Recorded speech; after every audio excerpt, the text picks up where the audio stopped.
Et donc on termine avec Dominique Lapeyre de Chavardès. Bonjour, Bonjour. Dominique, président de Météorage. Il y a plein de choses qui m'intéressent, on n'a que 10 minutes et donc il faut aller vite.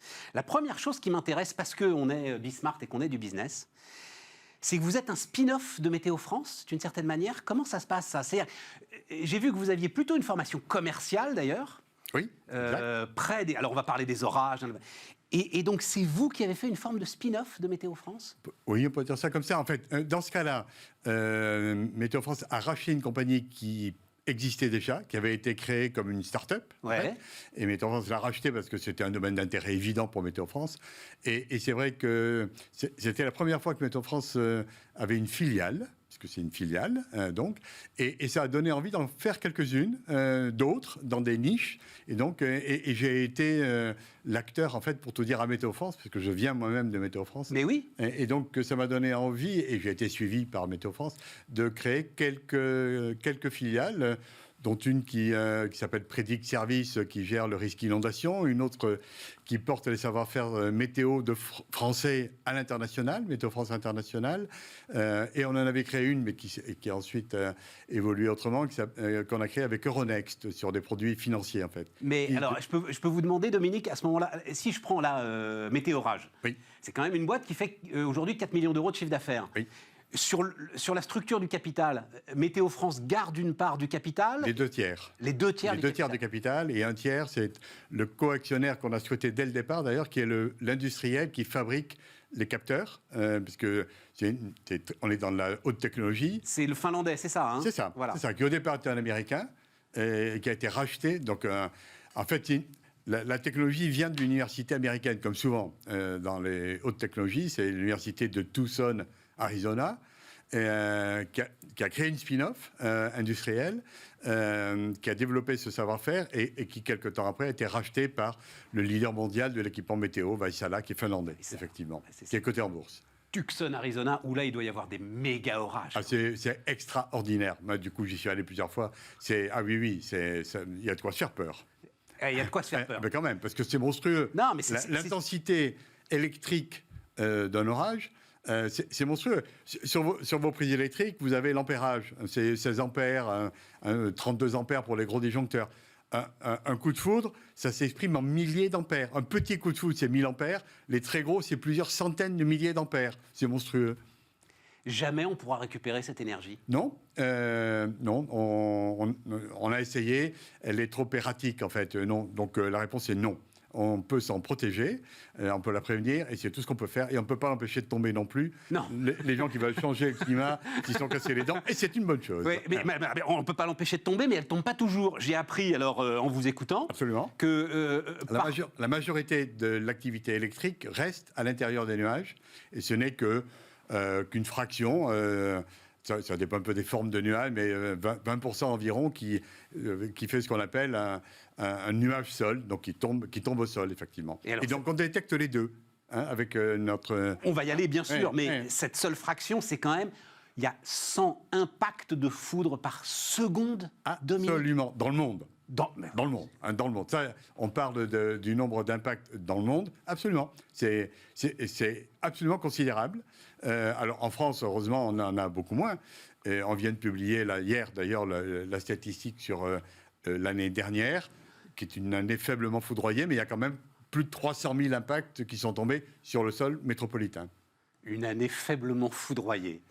C'est mignon. On arrive à dire des choses et à prononcer des phrases qui sont magnifiques. Dans son truc, absolument. On en voit là, hein. Voilà, on en voit. Alors c'est du slow motion évidemment. Hein, oui, alors ça, ce sont des caméras. En fait, on s'en sert pour des raisons techniques, mais du coup, ça fait des belles images. On a des caméras très rapides, à 7000 images secondes, qui nous permettent en fait...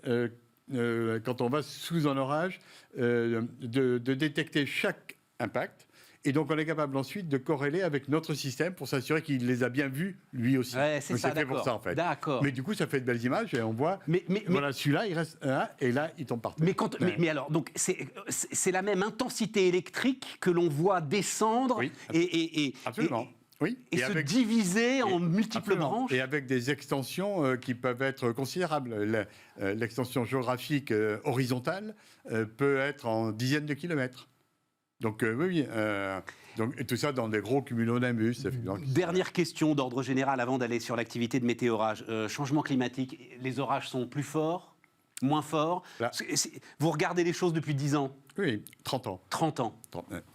Donc on a une vraie climatologie et la réponse est non. La réponse, on n'a pas de signal, on est dans la variabilité météorologique. Vous savez qu'on oppose, il y a deux mots complémentaires, météorologique, climatique. Absolument. Et là, on est dans la variabilité normale météorologique. On n'a pas vu de signal climatique, même si les scientifiques nous prédisent qu'on aura effectivement... Alors, ça dépend un peu des régions. Par exemple, sur les régions méditerranéennes, on voit effectivement une petite évolution avec plus d'orages et avec plus d'activité électrique. Mais au niveau global, il n'y a pas de signal. Bon, alors, on ne peut pas l'empêcher de tomber, on ne peut pas la récupérer. Non.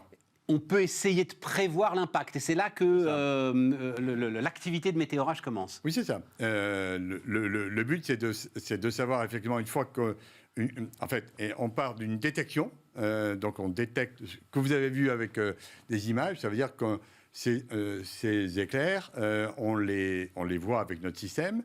Et une fois qu'on les a vus, on est capable de mesurer de prévoir leur déplacement sur une géographie et donc de prévenir nos utilisateurs en disant cet orage-là qui s'est formé, il existe, il est en train d'arriver chez vous.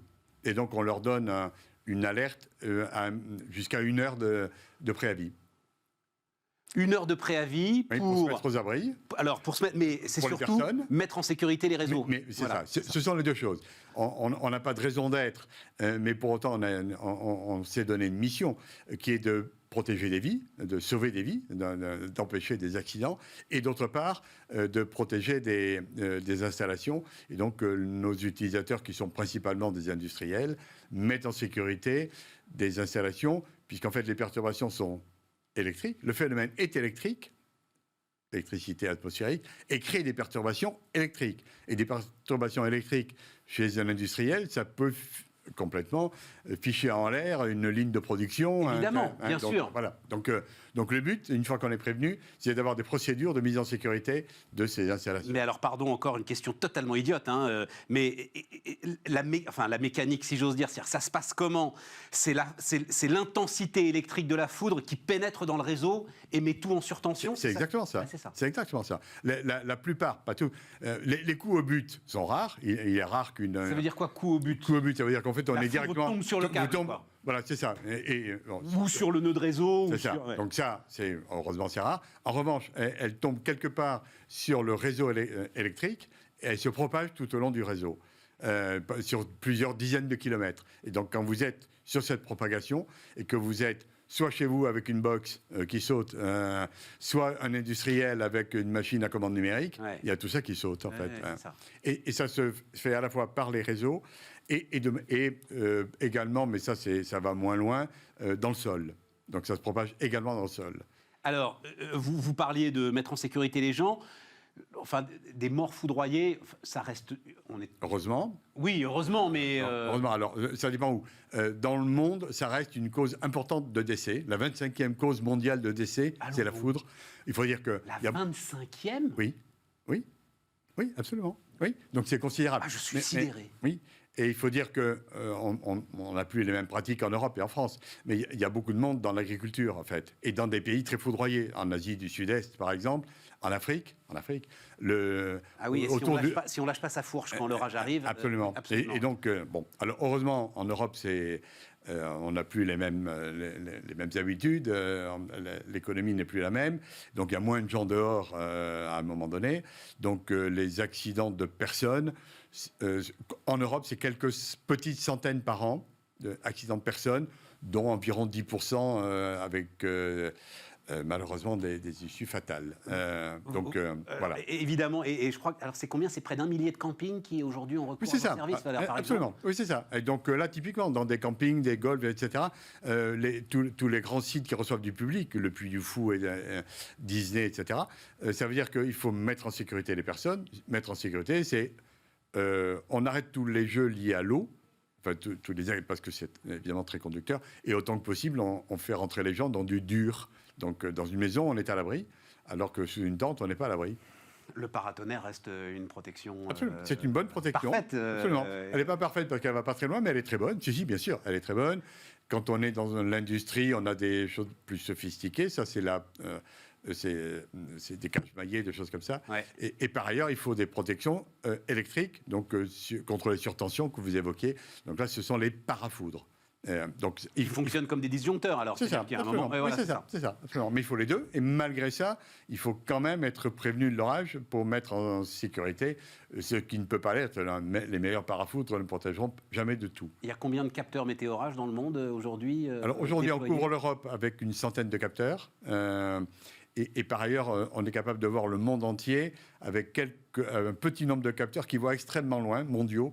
Donc on est capable de faire le même service modulo, des performances un peu plus light, y compris au cœur de l'Argentine, par exemple.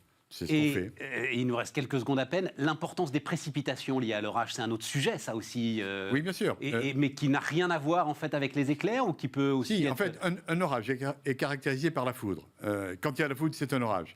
Et c'est quand il y a de l'orage qu'il y a des très fortes précipitations. Ouais. Donc c'est le meilleur proxy, pour utiliser un terme bien français, Ouais, voilà, des orages très intenses. Et donc, oui, bien sûr, c'est le meilleur signe des orages violents. On a un leader mondial Au fin fond du Béarn. Absolument. Au fond du Béarn. Absolument. De la connaissance de ce qui est une des plus incroyables puissances que la nature puisse aujourd'hui développer. Mais pour lesquelles on a quelques moyens donc, de prévention. Donc on est là pour mitiguer les risques. Dominique Lapeyre de Chavardès, donc le président de Météorage, était notre dernier invité sur Bismart.